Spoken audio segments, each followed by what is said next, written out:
नमस्कार दोस्तों, कैसे हो। आज हम पढ़ने वाले हैं क्वेश्चन नंबर 27 और 28 और इससे पहले हमने 26 क्वेश्चन डिटेल में पढ़े हैं। अगर आपने नहीं देखे हैं तो आप चैनल पर जाकर देख सकते हैं। अगर आपको वीडियो अच्छा लगे तो चैनल को सब्सक्राइब करना और बेल आइकन दबाना, क्योंकि 2022 और 23 में जो सेकेंड ग्रेड का एग्ज़ाम हुआ था उसी के आधार पर हम ये क्वेश्चन डिटेल में पढ़ रहे हैं, क्योंकि यहाँ से हर बार एग्ज़ाम में क्वेश्चन पूछे जाते हैं। तो आज हम पढ़ते हैं, ये टॉपिक हमारा चल रहा है राष्ट्रपति का कार्यालय। इसमें हमने 3 क्वेश्चन पहले डिटेल में पिछले वीडियो में पढ़े हैं, तो वो भी आप देख सकते हैं। और आज का हमारा क्वेश्चन नंबर 27, भारत के राष्ट्रपति अपना त्यागपत्र किसे संबोधित करते हुए देते हैं। तो दोस्तों इसका सही आंसर होगा, भारत के उपराष्ट्रपति को राष्ट्रपति अपना त्यागपत्र संबोधित करते हुए देते हैं।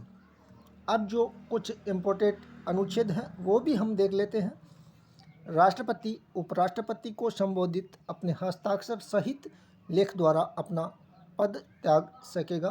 तो दोस्तों राष्ट्रपति उपराष्ट्रपति को अपना त्यागपत्र देते हैं। अनुच्छेद 56(1) क के अंतर्गत है ये। और अगला अनुच्छेद है 56(2), उपराष्ट्रपति को संबोधित त्यागपत्र की सूचना उसके द्वारा यानी उपराष्ट्रपति के द्वारा लोकसभा के अध्यक्ष को तुरंत दी जाएगी।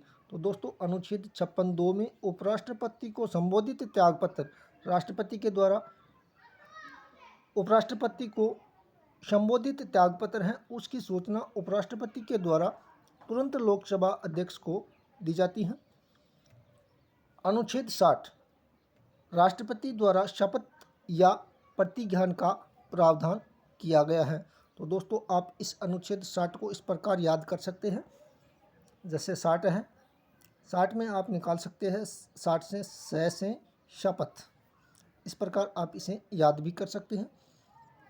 तो अनुच्छेद 60 में शपथ या प्रतिज्ञान का प्रावधान किया गया है।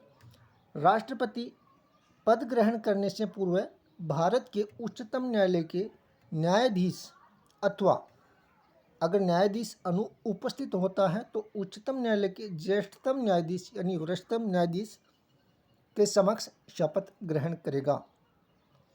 तो भारत के उपराष्ट्रपति को शपथ कौन दिलाता है? भारत के उच्चतम न्यायालय के मुख्य न्यायाधीश के द्वारा राष्ट्रपति को शपथ दिलाई जाती है। अगर मुख्य न्यायाधीश अनुपस्थित रहता है तो उसकी अनुपस्थिति में उच्चतम न्यायालय के वरिष्ठतम न्यायाधीश के द्वारा राष्ट्रपति को शपथ दिलाई जाती है। और इसे भी आपको ध्यान में रखना है, ये जो राष्ट्रपति की शपथ से संबंधित है, इस प्रकार राष्ट्रपति शपथ लेते हैं। और जो मैंने ये लिखा है कि मैं अपनी पूरी योग्यता से संविधान और विधि का परिरक्षण, संरक्षण और प्रतिरक्षण करूँगा। ये जो मैं अंडरलाइन कर रहा हूँ ये इम्पोर्टेंट फैक्ट है, यहाँ से एक क्वेश्चन पूछा जा सकता है, तो इसे आपको ध्यान में रखना है। नेक्स्ट हमारा क्वेश्चन है, भारत के संविधान के निम्नलिखित में से किस अनुच्छेद में ये उल्लेखित है कि राष्ट्रपति अन्य कोई लाभ का पद धारण नहीं करेगा। तो दोस्तों ये अनुच्छेद 59(2) में लिखा है कि राष्ट्रपति अन्य कोई लाभ का पद धारण नहीं करेगा। अनुच्छेद 59 की बात की जाए तो राष्ट्रपति के पद के लिए शर्तें हैं। अनुच्छेद 59(1), राष्ट्रपति संसद के किसी सदन का या राज्य की विधानमंडल के किसी सदन का सदस्य नहीं होगा। यदि कोई सदस्य राष्ट्रपति निर्वाचित हो जाता है तो ये समझा जाएगा कि उसने उस सदन में अपना स्थान राष्ट्रपति के रूप में अपने पद ग्रहण की तारीख से रिक्त कर दिया है। तो दोस्तों अनुच्छेद 59(1) में ये बात लिखी गई है कि संसद के किसी सदन का या राज्य के विधानमंडल के किसी सदन का सदस्य अगर राष्ट्रपति चुन लिया जाता है तो वो पद ग्रहण की तारीख से अपना जो पद होता है वो रिक्त कर दिया जाता है, क्योंकि जब वो राष्ट्रपति बन जाता है तो वो पिछला पद जिस पद पर राष्ट्रपति रहता है चाहे वह संसद के किसी सदन का सदस्य हो या विधानमंडल के किसी सदन का सदस्य हो, तो वो पद रिक्त हो जाता है। ये भी आपको ध्यान में रखना है। अनुच्छेद 59(2) राष्ट्रपति अन्य कोई लाभ का पद धारण नहीं करेगा।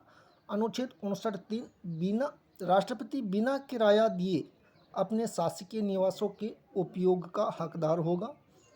अनुच्छेद 59(4) राष्ट्रपति की उपलब्धियां और भत्ते उसकी पदावधि के दौरान कम नहीं किए जाएंगे।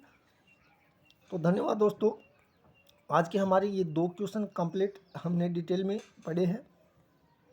और दोस्तों, अगर वीडियो अच्छा लगे तो आप कमेंट बॉक्स में अपनी राय लिख सकते हैं और चैनल को सब्सक्राइब कर लेना। धन्यवाद दोस्तों।